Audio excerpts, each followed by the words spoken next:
sapul kaagad ng Malacanang at ni Jose Claire Castro ang mga batikos at banat ni Sara Duterte doon sa kanyang pagdideklara na siya ay tatakbong Pangulo ng bansa sa 2028 at yung matindi niyang pagsisisi at paninira kay Pangulong Marcos. Pakinggan po ninyo itong naging opisyal na pagsagot ng Malacanang sa harap ng media dahil mahalaga po yung mga sagot na ito ng Office of the President.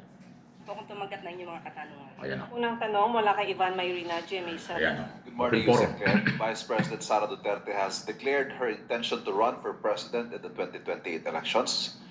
What does the palace have to say about this? Good luck. Good luck lang. Good luck. Good luck. Have you spoken to the president about this development at ano pong sabi niya? Nadinig niyo po. At sabi niya po ay good luck. Yun lamang po. At nadinig niya po ang mga sinabi na pinagsisisihan at hinihingi ng patawaran itong sa Vice Presidente. At yun nga po, may mga bahagi nga yung kanyang pahayag that the palace might want to respond to. Unang-una, if I may quote, sa unang mga buwan ng aming mga termino, nakita ko na ang kawalan ng katapatan ni Bongbong Marcos Jr. sa mga pangakong binitiwan ng kampanya. At kasunod po nito, humingi siya ng patawad kung tinulungan daw niyang mahalal si BBM bilang Pangulo. Okay, isa-isahin natin. Mas maganda po yan. Humingi siya ng kapatawaran dahil tinulungan niya sa pangangampanya. Tandaan po natin, ang taong bayan ang naghalal kay Pangulong Marcos Jr. Kung ano man po ang natulong niya, pareho naman po sila nagtulungan dahil ito ay unity team. Kaya wag niya pong suluhin ang credit kung nanalo man ang Pangulo. At nakikita ngayon ng Pangulo, at rather ng mga kababayan natin, kung sino ba nagtatrabaho. Isang working president compared sa Vice Presidente.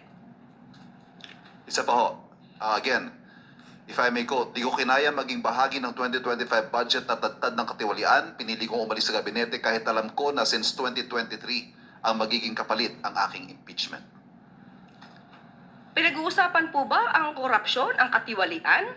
Siguro po dapat mauna muna na ihingi niya ng tawad kung ano man ang mga issue ng korupsyon at katiwalian at di umanong paglulustay ng confidential funds ng kanyang dalawang opisina at the time, OVP at ng DepEd. Kung meron pang napipintong impeachment, ito po ay dahil sa kanyang kagagawan mismo. Kung wala naman siyang ginawa na mga maanumalya at labag sa konstitusyon, hindi naman po siguro siya masasampahan ng mga impeachment complaints. Sunod na tanong mula kay Ivy Reyes, Bilyonaryo. Ayan o.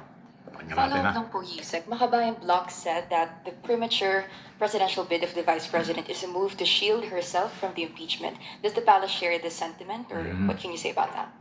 Maaari, kanilang opinion, pero dapat tandaan po natin, balikan po natin. Dahil sasabi niya para ma-shield siya sa mga impeachment complaints. Hindi po basta-basta ito dapat mahadlangan ng anumang pagreklamo laban sa kanya. Sinabi niya kanina na hiningi niya ng tawad dahil nalulunod tayo sa baha. Pero tandaan po Grabe, natin, no? ilan po bang flood control projects merong itinatag? Di umano ang kanyang ama. Ayan o. Ayan.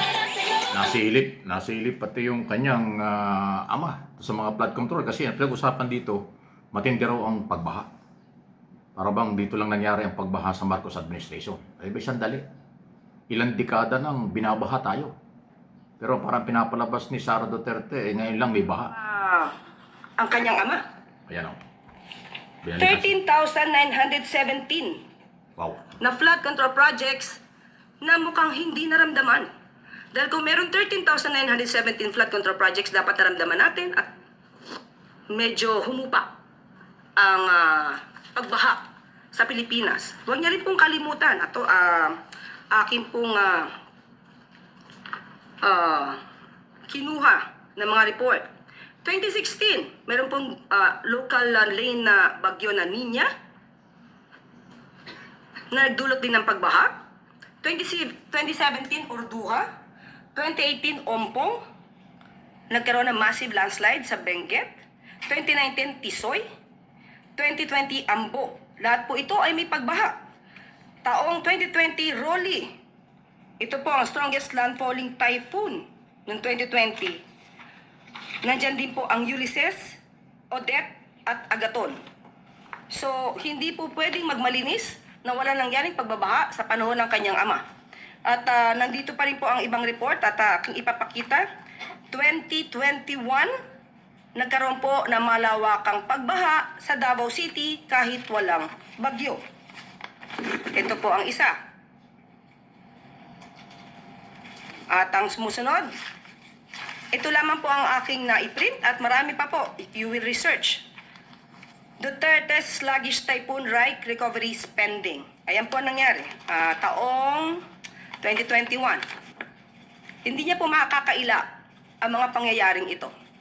Kaya huwag niyang ipahid lamang sa Pangulo ang sasabing pagbabaha. Dahil kung meron pong naganap na mga build, at kung talagang walang ghost projects ang dating nakaraang administrasyon, hindi natin mararanasan ang ganitong klaseng pagbabaha.